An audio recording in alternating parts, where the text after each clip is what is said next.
Yo, yo, yo, what's up, everyone? It's your boy, Mountain Dew, and yeah, that intro was kind of cringy, but whatever. I haven't done a ranking list in a very long time, so make sure to hit the like button, for more ranking lists, I guess, or something like that. But I'll still be doing Lego content. Today we're going to be focusing on, the movie particular, Rogue One, and the Lego Star Wars sets that came out after it. Just which one I think is the least cool and which one I think is the coolest. So, let's get started. Guys, in my opinion, the worst Rogue One set, to me personally, is this Scarif Trooper that basically, literally all they did was just add a little bit of different printing on the legs and gave it like a little cape or something like that. And I just didn't really understand why they did that because I thought the other two Scarif Troopers that you were able to get in official sets were just completely fine, and it just made no sense for them to even make this thing in the first place because I don't know, just barely a little printing out, almost no one is gonna see. I just don't really get it. Honestly, this R3M Tube minifigure wouldn't be so low on the list if there weren't any other sets that have came out before. This is better to me mainly because that it's just a more unique minifigure. Even though it's not really noticeable, I still think that this is kind of a cool minifigure. You're only able to get this thing at Legoland or on eBay, something like that. But I still think that this is a kind of cool minifigure, better than the Scarif Trooper. But I think all of the other sets are better than this. Next up, the third worst, basically, I've chosen the Rebel U-Wing fighter. The U-Wing, in my personal opinion, I just never really liked the U-Wing. I never liked this design. I just always thought the U-Wing had a very ugly and just not very cool looking design. So I know that's not Lego's fault; it's Disney's fault. But just transferring to Lego, it's just a very bland ship, and that's why this is one of my more lesser favorite sets. I just never really liked this set, honestly.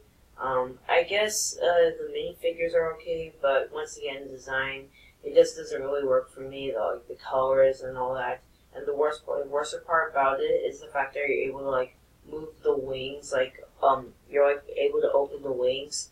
Maybe that's accurate to the movie, but in my opinion, it's just a terrible play feature. It reminds me too much of this one in Jago's set. I think it was called like Jay's Plane, that from like 2010 or 11.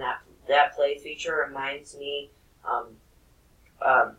in this set, that play feature reminds me too much of the play feature I saw in Jay's Plane from 2010 or 2011. I can't remember the year, but that's just my opinion on the Rebel U-Wing fighter. Just a very bland set. Next up on my list, I have chosen the Imperial Assault Hover Tank.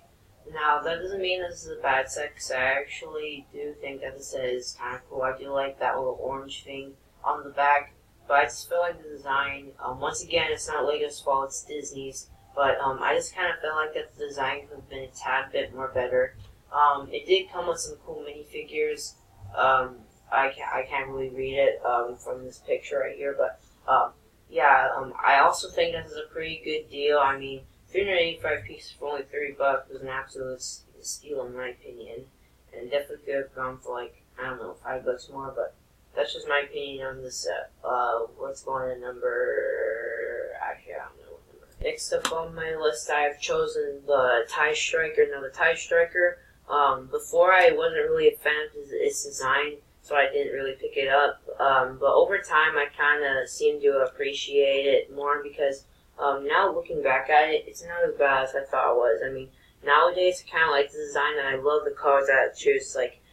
Black, gray, and light blue mixed together perfectly. The minifigures are pretty good except for the TIE pilot. I actually think that they, for the past 2 years or something like that, they've totally just dropped the ball with the TIE fighter pilots, and I'm just not really a fan of it. They totally ruined the helmet, and they no longer do printing on the arms, which is very disappointing because I really like the helmet design from like 2014. But in 2015 they ruined it, and they just kept it like that ever since. And to make matters worse, they got rid of the arm printing. So that's very disappointing, but other than that, the rest of the minifigures are good. The set is overpriced. I mean, $70 for only like 543 pieces, I think. I'm not sure, but I'm just the price for that kind of price for a set this size and that piece count, it just makes no sense. I kind of wish this set was $50, but other than that, almost all the minifigures were exclusive. And let's go on to number 6 or 7, I think. For my number 7 choice, I think I have chosen the Y-Wing Starfighter. Now, this is actually George Lucas's fault, not Lego's fault, because this is actually an older Star Wars vehicle. But in my opinion, I was just never really a fan of the Y-Wing. I thought it was like one of the most overrated vehicles from the Star Wars franchise.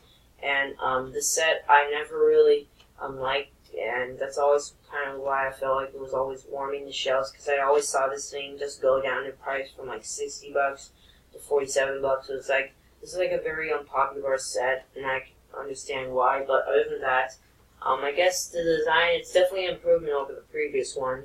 The minifigures are absolutely fantastic. I really love the minifigures. I think that this one is better than the TIE, the TIE Striker, mainly because it's a more useful set to pick up.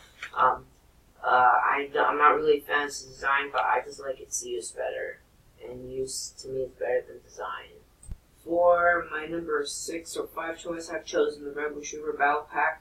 And I absolutely love this Battle Pack. It's so cool. It's got tons of nice stuff to it. It's got some okay minifigures, I guess, but I am a fan of the speeder. That's like one of the most saving graces for the set to me. And that little hideout area with the blaster, that's really cool. This is just a very nice battle pack, and I really like it. Next up, at number 5, I've chosen the Imperial Trooper Battle Pack. And I absolutely love this battle pack. It makes for a perfect army builder. 2 stormtroopers, 2 death troopers. Mostly you only need like 6 or 8 death troopers, but the stormtroopers are really awesome. All the minifigures are awesome. Honestly, it's just that you need more stormtroopers and death troopers. I'm still hoping they just do a 4 stormtrooper battle pack soon, but these 2 mixed together, this is one of my favorite sets of all time, honestly. This is a battle pack done right to me. The only thing I don't like about it is that the legs on that one vehicle right there are a little bit fat. I don't know what they could have done to improve it. It's probably the best they could do, but other than that, I'm just not really a fan of that. And for my top 4 choices, this is a pretty underrated set if you ask me. It's the Battle on Scarif. 419 pieces for $50 is a pretty good deal. It shouldn't go any higher than that. The minifigures are absolutely fantastic. I love this little build it's got right here. I remember seeing this set on shelves, and I never bothered to pick it up, and I don't understand why. It was probably because my opinion was different back then on these sets, but now I just kind of regret doing that because this is an absolutely amazing set. Love all the little features it got. It has kind of a cool sleekness to it. Like, it's got a nice tree build. It's got a nice door plate feature, a nice orange thing, and it's just a very nice and creative set. And I just think it's pretty underrated. For my next choice, at number 2, I've chosen the AT-ST Walker. $40 for 449 pieces is an absolute steal to me. I absolutely love the pricing of the set and the quality, of course, because the quality is absolutely amazing. You got some nice minifigures. The AT-ST Chopper being the best one in my opinion.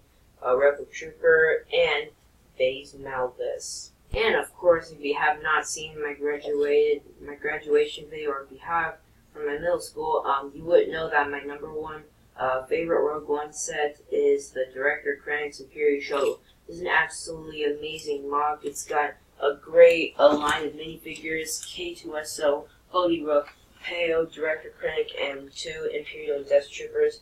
This thing has got some great features on it. You could open up the cockpit. You can fold down the side areas, something like that. You could open and close the wings all the way, unlike unlike Kylo Ren's command shuttle, just like the way an Imperial shuttle would. This thing is an absolutely amazing design. It's got spring-loaded shooters, and you could also put down a little staircase in the front.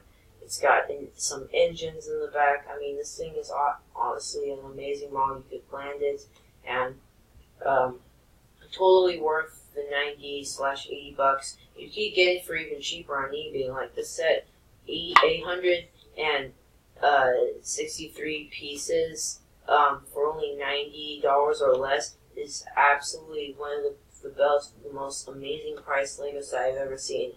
I've never seen a set this big have such a low price before, and that makes it even better. And I hope someday in the future Lego goes out of the way to make a UCS set of this one. Sort of like the UCS Imperial show from 2010.